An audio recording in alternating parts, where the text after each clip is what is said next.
नमस्ते बच्चों, आपकी अपने इस YouTube चैनल हिंदी वाले व्हाट्सएप पर मैं विनोद सरवा आपका हार्दिक अभिनंदन और स्वागत करता हूं। आज बच्चों हम कक्षा 12 की उच्च माध्यमिक बोर्ड परीक्षा जो है वह सत्र 2021-22 की, उसके लिए कक्षा 12 के विषय हिंदी अनिवार्य के पाठ्य पुस्तक के जो प्रश्नोत्तर हैं उन पर बात करेंगे। ये प्रश्नोत्तर आरोह है भाग 2 के गद्य खंड के अंतिम 4 पाठ काले मेघा पानी दे, पहलवान की ढोलक, नमक और शीरीष के फूल। इन पाठों के प्रश्नोत्तर आपको एक साथ मिलेंगे।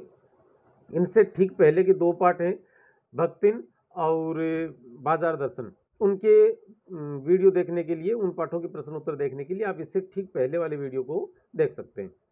चैनल पर पहली बार आए हैं तो सब्सक्राइब कर लीजिएगा। देखिए पहला प्रश्न है, ये आप देख सकते हैं यहाँ, काले मेघा पानी दे धर्मवीर भारती के द्वारा रचित इस पाठ से लिया गया है। इंद्रसेना सबसे पहले किसकी जय बोलती थी? गंगा मैया की जय। इंद्रसेना सबसे पहले गंगा मैया की जय क्यों बोलती थी? नदियों का भारतीय समाज और सांस्कृतिक परिवेश में क्या महत्व है? उत्तर लिखेंगे, इंद्रसेना सबसे पहले गंगा मैया की जय बोलती थी क्योंकि गंगा भारत की सबसे प्रमुख नदी है। इसे पवित्र, माता के समान व पाप नाशिनी माना जाता है। गंगा को मोक्ष प्रदान करने वाली नदी के रूप में भी माना जाता है। सभ्यता और संस्कृति के लिहाज से देखा जाए तो सभी सभ्यताओं का विकास नदियों के किनारों पर ही हुआ है। अनेक तीर्थ और धार्मिक स्थल भी नदी किनारों पर ही अवस्थित हैं। अनेक प्राचीन और आधुनिक नगर भी नदी किनारों पर बसे हुए हैं। हिंदू परंपरा के मुख्य अवतार राम और कृष्ण का जन्म भी नदी किनारे बसे नगरों में ही हुआ था। भारत के सामाजिक और सांस्कृतिक विकास की कल्पना भी नदियों के अभाव में बेमानी सी लगती है। अगला प्रश्न है, धर्मवीर भारती ने किस पत्र का संपादन किया था? तो इसका जवाब होगा धर्मयुग का। धर्मवीर भारती का जन्म कब और कहां हुआ था? ये 1 नंबर वाला प्रश्न बनता है। वर्ष 1926 में उत्तर प्रदेश के इलाहाबाद नामक स्थान पर। धर्मवीर भारती की रचनाओं के नाम बताइए। तो 1 नंबर वाले प्रश्न में 2 रचनाओं के नाम पूछे जाएंगे। आपके सामने 5-6 लिखिए। गुनाहों का देवता, सूरज का 7वां घोड़ा, ये दोनों उपन्यास हैं। बंद गली का आखिरी मकान कहानी संग्रह है। और कनुप्रिया और अंधा युग ये काव्य है। अंधा युग गीति नाट्य वैसे। लेखक ने भारतीयों के अंग्रेजों से पिछड़ने और गुलाम होने का क्या कारण माना है? अंधविश्वास को मानना। हम अंधा विश्वास कर लेते हैं किसी भी चीज पर। जी इंद्रसेना पर पानी फेंके जाने को किस प्रकार सही ठहराती है? तो जी के अनुसार कुछ पाने के लिए कुछ खोना पड़ता है। जिस प्रकार किसान 30-40 मन गेहूं पैदा करने के लिए 5-7 किलो बढ़िया गेहूं बीज के रूप में खेत में बो देता है, उसी प्रकार बरसात का जल प्राप्त करने के लिए हमें इंद्रसेना पर जल फेंक कर जल की बुआई करते हैं। हम इंद्रसेना पर, यहाँ हमें के स्थान पर हम होना चाहिए था, पर जल की बुआई करते हैं। इसके बदले में इंद्रदेव हमें वर्षा रूप में पानी देंगे। जी के अनुसार इंद्रसेना पर पानी फेंकना पानी की बुआई करना है। काले मेघा पानी दे नामक संस्मरण के माध्यम से लेखक ने क्या संदेश दिया है? पहली बात तो ये कि ये एक संस्मरण है। अब आगे चलते हैं।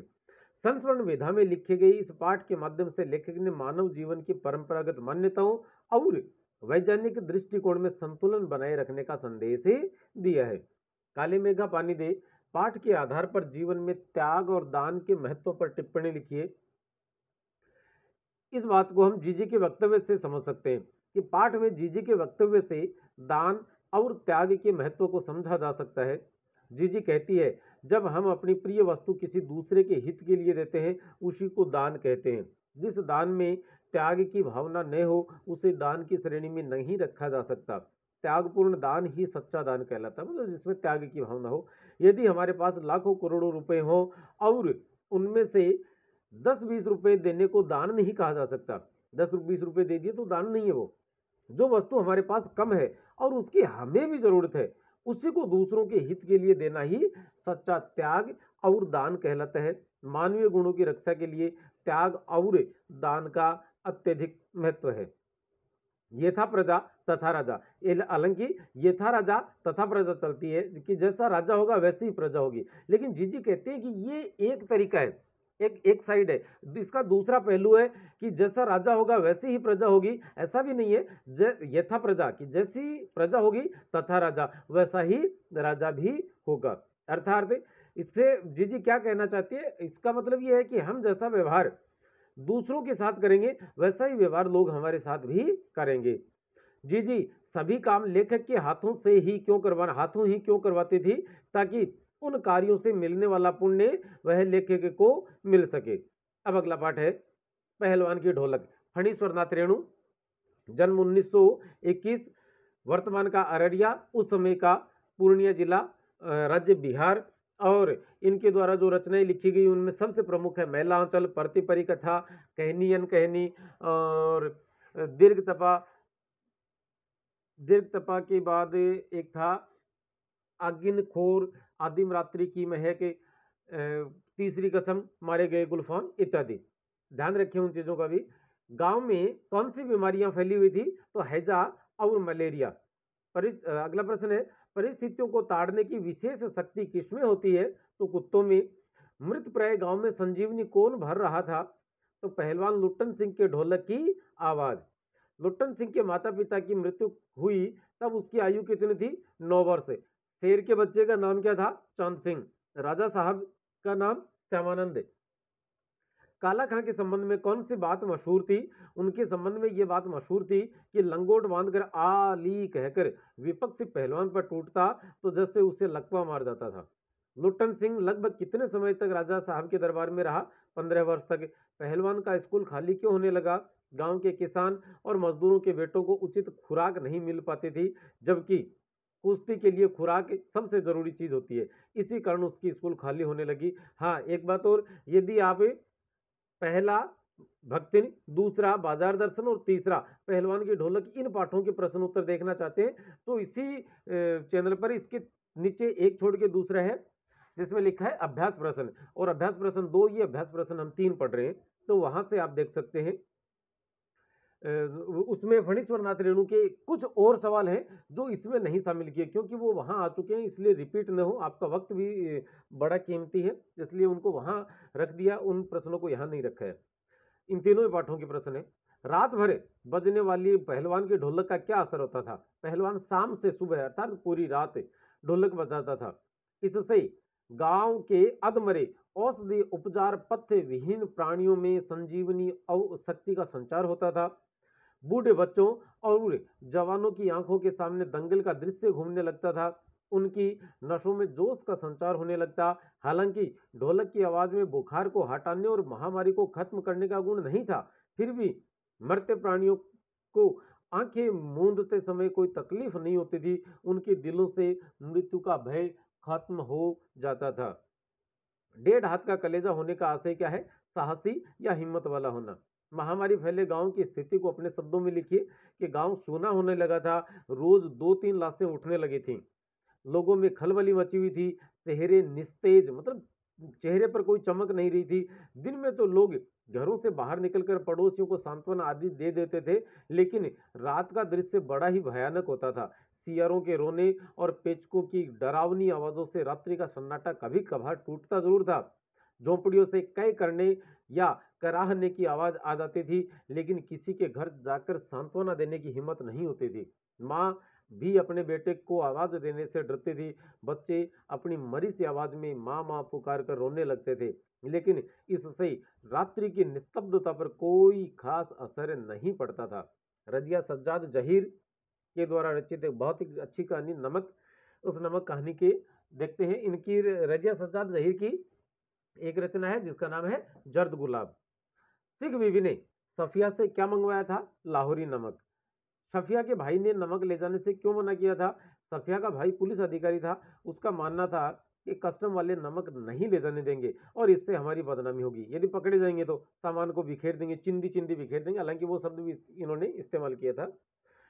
नमक की कहानी में सैयदों की क्या पहचान बताई गई है, पाठ के अनुसार सैयद किए गए वादे को निभाने वाले होते हैं, इसके लिए जान भी देनी पड़े तो वे जान देकर अपना वादा पूरा करते हैं। पाकिस्तानी कस्टम अधिकारी ने सफिया से क्या कहा, उन्होंने कहा कि जामा मस्जिद की सीढ़ियों को मेरा सलाम कहिएगा और उन खातून मतलब मोहतरमा श्रीमती खातून मतलब उर्दू भाषा का शब्द है, तो खातून को नमक देते वक्त मेरी तरफ से कहिएगा कि लाहौर अभी भी उनका वतन है और दिल्ली मेरा, तो बाकी सब रफ्ता रफ्ता ठीक हो जाएगा। भारतीय कस्टम अधिकारी सुनील दासगुप्त का अपनी जन्मभूमि के विषय में या के बारे में क्या मानना था? सुनील दासगुप्त ढाका को अपना वतन मानते थे। ढाका जो कि वर्तमान में बांग्लादेश की राजधानी है, मानते थे। ढाका के बारे में कहते हैं कि वैसे तो डाब कलकत्ता में, डाब का मतलब होता है हरे रंग, हरा जो नारियल होता है, कच्चा नारियल पानी वाला, वो कि डाब कलकत्ता में भी होते हैं, पर हमारे यहाँ के डाब की बात ही अलग है। हमारी जमीन, हमारे पानी का मजा ही कुछ और है। नमक कहानी के रचयिता रजिया सज्जाद जहीर, नमक कहानी के माध्यम से किस विषय पर बात की गई है? विभाजन के बावजूद भी लोगों के दिलों में अपनी जन्मभूमि के प्रति अथाह प्रेम मौजूद रहता है। मौके बेमौके लोग अपनी जन्मभूमि को याद करते हैं तथा सरहदें खींच देने मात्र से लोगों के दिलों से यादों को नहीं निकाला जा सकता। आप देखेंगे सिख बीबी को लाहौर याद आता है, वो कहती हैं साडा लाहौर।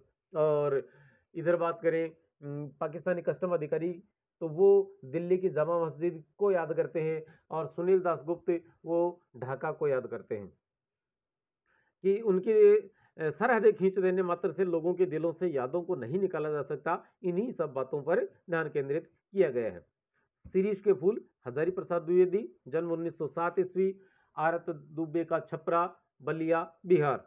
और इनके द्वारा जो रचनाएं लिखी गई, कल्पलता, कुटज, बाण भट्ट की आत्मकथा, अनामदास का पोथा, हिंदी साहित्य का उद्भव और विकास, खूब सारा लेखन इनके द्वारा किया गया था। लेकिन कम से कम 2-4 किताबों के नाम आप अवश्य याद रखें।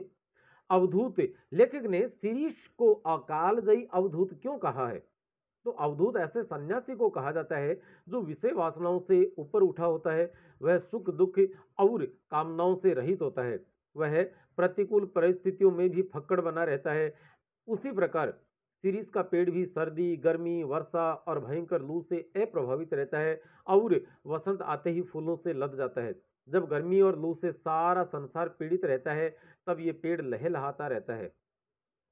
इन्हीं विशेषताओं के कारण शिरीष को कालजयी अवधूत कहा है। शिरीष के पुष्प को शीत पुष्प भी कहा जाता है। ज्येष्ठ मास की प्रचंड गर्मी में फूलने वाले फूल को शीत पुष्प की संज्ञा किस आधार पर दी गई होगी, बताइए? ज्येष्ठ माह में, मतलब जेठ के महीने में भयंकर गर्मी पड़ती है तथा लूएं चलती हैं।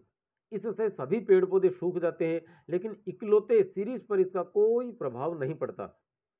वह ज्येष्ठ माह में फूलों से लदा रहता है। इससे लगता है जैसे उसके अंदर शीतलता का भंडार है। इसी कारण शिरीष के पुष्प को शीत पुष्प कहा जाता है।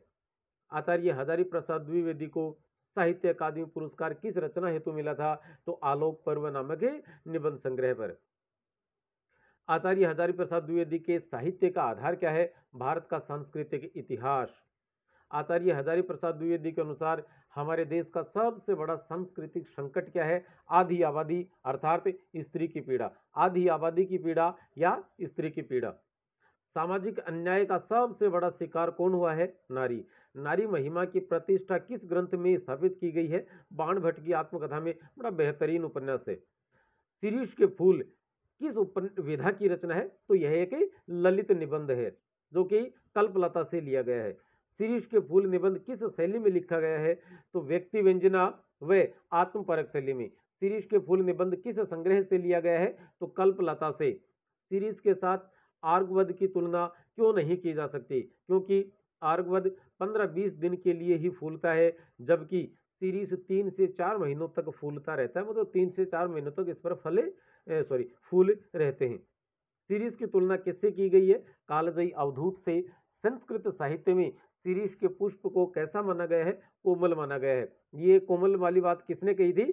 कालिदास ने। और कालिदास ने कहा था कि शिरीष के पुष्प सिर्फ भ्रमर के पदों का भार ही सहन कर सकते हैं और किसी प्रकार का भार वे सहन नहीं कर सकते। हजारी प्रसाद द्विवेदी संस्कृत साहित्य में शिरीष की प्रतिष्ठा स्थापित करने का श्रेय किसे देते हैं? कालिदास को। कालिदास के अनुसार शिरीष के फूल किसका वजन उठाने में सक्षम है? कालिदास के अनुसार शिरीष के फूल भ्रमर के कोमल पदों का भार उठाने में सक्षम है। शिरीष के लड़खड़ाते फलों की तुलना किससे की गई है? शिरीष के लड़खड़ाते फलों की तुलना वर्तमान समय के नेताओं से, हठी नेताओं से की गई है। जिस प्रकार शीरीष के फल पेड़ से चिपके रहते हैं, ठीक वैसे ही हमारे देश के नेता कुर्सी या अपने पद से चिपके रहना चाहते हैं। तो दोस्तों, आज के इस वीडियो में फिलहाल इतना ही।